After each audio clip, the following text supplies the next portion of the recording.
Olá, me chamo Ives, eu sou bolsista do PET, que é o Programa de Educação Tutorial de Ciências Sociais aqui da Universidade Federal de Ceará, e esse é mais um episódio da nossa série de podcasts que auxiliam a preparação para a prova escrita do mestrado, dessa vez em Antropologia, aqui da UFC.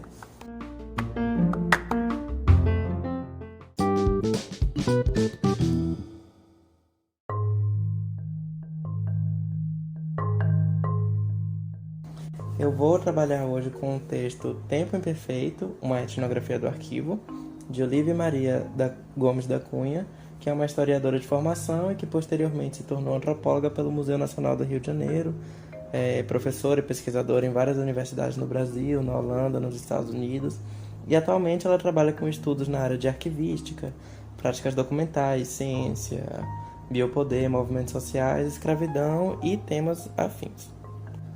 Em relação ao texto, aqui ela se debruça sobre os arquivos de uma outra antropóloga cultural americana, a Ruth Landes, para refletir sobre as relações e os processos que vão envolver a produção, a ressignificação, a reutilização de documentos, as hierarquias, disputas e as novas narrativas que são construídas a partir de trabalhos já feitos. E, em suma, ela vai estudar os nexos entre o autor e a sua pesquisa. É um texto muito importante para se pensar os processos sociais de arquivamento, de construção da memória, pensar a cultura acadêmica, das disciplinas, isso se tratando desde arquivos públicos, como os que são publicados nos periódicos científicos, até os arquivos privados, como as notas e cadernos que não seriam publicados originalmente. Esses são basicamente os temas que eu vou tratar nesse episódio.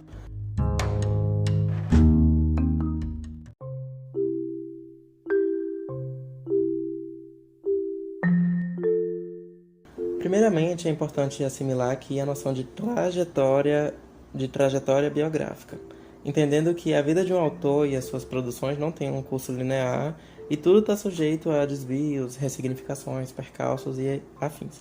Então, compreender os arquivos aqui não é compreender só seus resultados, mas é colocar no centro da reflexão as posições institucionais e cotidianas que implicam nos caminhos tomados pela produção intelectual do autor. Então, quando a autora do texto traz essa discussão para a antropologia, ela está se questionando sobre o próprio fazer etnográfico e as formas legítimas desse fazer a partir da trajetória da Ruth Landes, que foi bastante instável dentro da academia, como ela vai mostrar no texto. Landes nasceu em Nova York em 1908, era filha de um casal de imigrantes judeus nos Estados Unidos. O pai dela tinha um engajamento político em sindicatos de orientação socialista e também com o movimento sionista.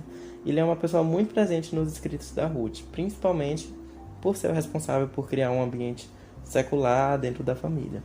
E nesse contexto, ela conclui o bacharelado em Sociologia em 1928 e o mestrado um ano depois na Universidade de Colômbia, e foi lá que ela se aproximou de uma importantíssima geração de antropólogos sob a orientação de Franz Boas no mestrado e depois da Ruth Benedict no doutorado. Ela tinha um interesse muito grande em transgressões étnico-religiosas e político-culturais com foco nas limitações que eram impostas aos grupos minoritários. E foram esses mesmos antropólogos que eu citei que incentivaram ela a iniciar sua pesquisa aqui no Brasil. E ela, de fato, veio, chegando em 1938 e coletando dados do que viria a se tornar a sua obra mais emblemática, chamada A Cidade das Mulheres.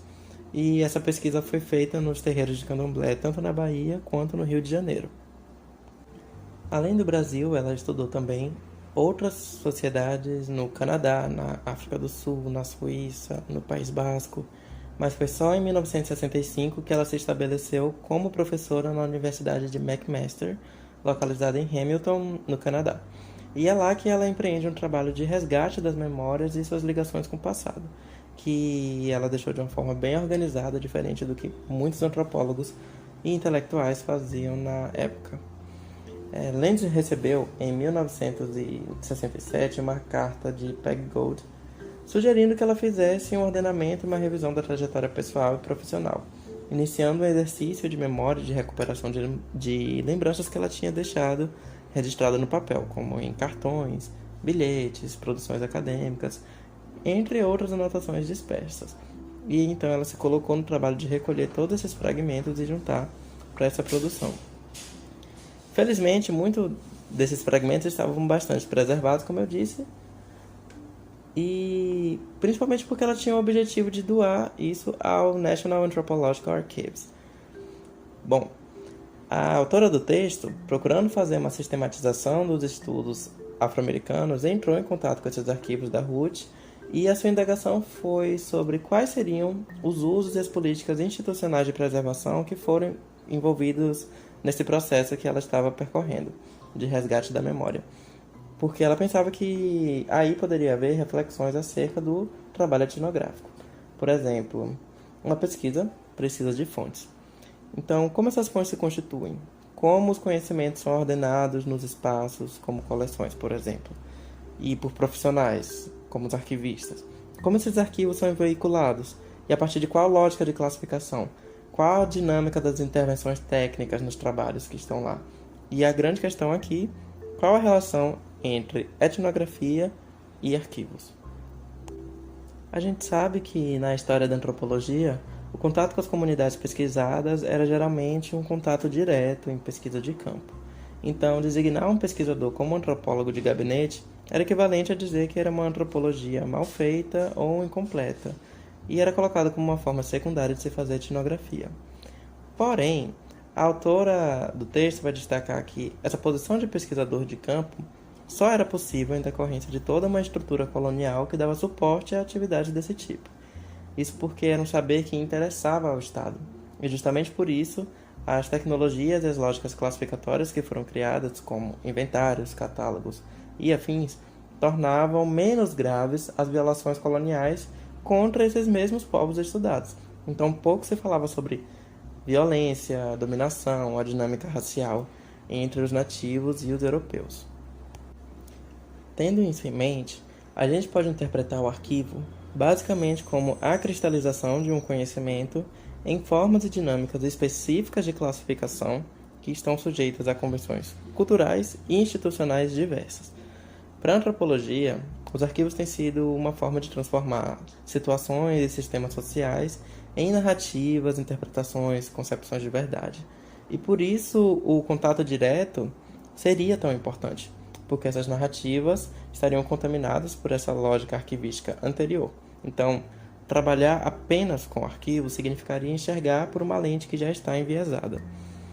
Esses questionamentos sobre o fazer etnográfico inauguraram, nos anos 80, uma grande discussão sobre a ética e a política da pesquisa de campo. E é um período que a história da disciplina e toda a sua dinâmica de construção e organização passa a ser revista. Até então, os dados, no caso, as culturas estudadas, eram vistos como algo que está lá, pronto para ser interpretado por um agente externo, que no caso seria o especialista, o antropólogo. E a partir das discussões dos anos 80, o questionamento se voltou para a produção dessas narrativas profissionais, em como se constrói a autoridade intelectual e a partir dessa tensão epistemológica entre os arquivos objetivos, como monografias, artigos, e os subjetivos, como os diários de campo e anotações.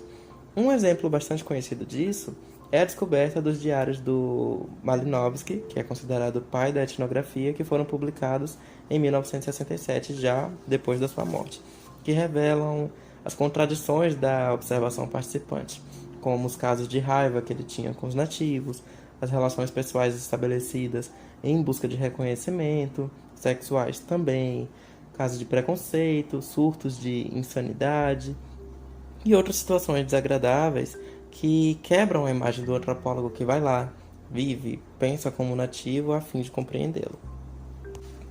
Então, a Olivia da Cunha defende aqui no artigo que os arquivos pessoais desse tipo estão ligados e podem até informar os arquivos profissionais, mesmo que sigam estruturas diferentes. Um é feito para ser lido e entendido por muitas pessoas, no caso os arquivos públicos, e o outro é feito para ser lido e revisado apenas pelo autor, no caso dos arquivos pessoais, como o diário de campo que acabei de falar. Mas, voltando a Ruth Landes, que estava escrevendo o memorial da sua pesquisa de campo, eu havia dito que esse processo foi importante para suscitar debates sobre o fazer etnográfico. E o principal motivo é pela discussão sobre o papel do eu na etnografia. No livro mais conhecido dela, A Cidade das Mulheres, foi feito um trabalho escrito em primeira pessoa ou seja, é um tipo de trabalho profissional que dialoga com o formato de trabalhos pessoais e que a subjetividade do autor, da autora aqui no caso, é mais presente, tanto por falar do outro, mas também por falar de si. E nesse trabalho, a Landes valoriza a dimensão das emoções, das sensações, do encontro com o diferente, ou seja, ela coloca a experiência e a narrativa de si na construção do conhecimento sobre o outro, que possui uma singularidade, tanto ela quanto o outro.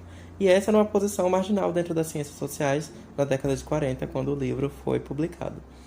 Durante a trajetória narrada nesse processo de revisitação da memória, a Landes expõe questões da sua experiência, acontecimentos cotidianos, situações da profissão e da disciplina.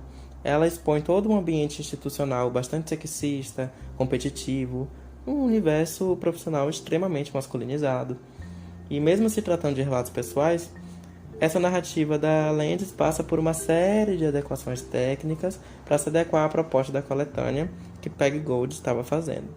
E nisso, elas duas trocam várias cartas e deixa bem claro como a Landes era tanto uma leitora quanto uma intérprete da sua própria biografia, que ela adicionou uns toques de ficção para contar histórias mais complexas. Como foi o caso da sua passagem pelo Fisk College, que ela explora para tratar de relações interraciais, para tratar de sexismo em um colégio que era majoritariamente de mulheres negras durante o período segregacionista no sul dos Estados Unidos. E esse trabalho em específico, que ficou conhecido como Fisk Manuscript, sinaliza como a Landes foi uma das primeiras a utilizar as próprias cartas e papéis. E uma das encruzilhadas que ela enfrentou na sistematização dos seus trabalhos foi o fato de que as suas primeiras produções foram doadas sem sua permissão pela Universidade de Columbia ao National Anthropological Archives, que ela não tinha direitos sobre esses papéis, o que levou ela para uma longa batalha judicial para conseguir acessá-los. Algo semelhante aconteceu com outro trabalho dela realizado no Brasil, na forma de um relatório que foi entregue para a Carnegie Corporation, que ela considerava um dos fragmentos mais importantes para a reconstrução do seu passado. A Olivia da Cunha, autora do artigo, diz que a cronologia, os regimes de verdade, a organização que permeia a trajetória da Ruth Landes dão pistas para a história da antropologia e a sua relação com o uso de arquivos. Podemos tirar algumas conclusões, então, desse texto. Aqui a gente está falando de processos sociais de construção de uma história etnográfica com pretensões biográficas. O objetivo foi mostrar como o autor se insere em processos memoriais e de construção de si, e como isso dá pistas da configuração internas das disciplinas, das configurações disciplinares, no caso aqui da antropologia. E esse processo dá luz a uma temporalidade que vai além do que foi registrado na pesquisa do antropólogo, como o dos arquivos que são retomados, ressignificados e que tem uma relação estabelecida com o escritor, que vai fazer desses arquivos usos diversos que indicam regimes técnicos no quais as fontes utilizadas se sedimentam e são ordenadas e veiculadas, como é o caso dos catálogos. Mostra também como a pesquisa de campo é permeada pela subjetividade e pela singularidade, e como a experiência sensorial, emocional e a sensibilidade da própria pesquisadora existe com as pessoas e com as situações estudadas, e como isso também é parte da construção do conhecimento. A minha apresentação do texto tem algumas limitações por se tratar de um resumo. O ideal é a leitura do texto na íntegra, e eu recomendaria dar uma olhadinha também na história da própria Ruth Landes. Como eu já tinha dito, é um texto bem interessante para se pensar as dinâmicas em que o trabalho etnográfico está inserido e quebrar um pouco com a visão romantizada da etnografia e do trabalho de campo quando a gente olha apenas o resultado final. Aqui a gente volta o nosso olhar para os fluxos, processos que constituem a vida profissional e que impactam a trajetória e o cotidiano do profissional em antropologia nos diferentes espaços, e em contato também com diferentes públicos, diferentes dinâmicas institucionais, culturais e afim.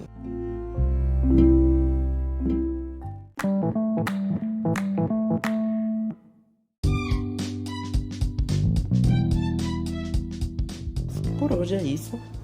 Muito obrigado pela atenção e aproveita também para conferir os outros episódios desse podcast. Você pode estar acessando tanto no YouTube como em outras plataformas de áudio E fora isso, inclusive, o PET está com um projeto muito interessante de feitura de uma revista científica para graduandos na área de ciências sociais.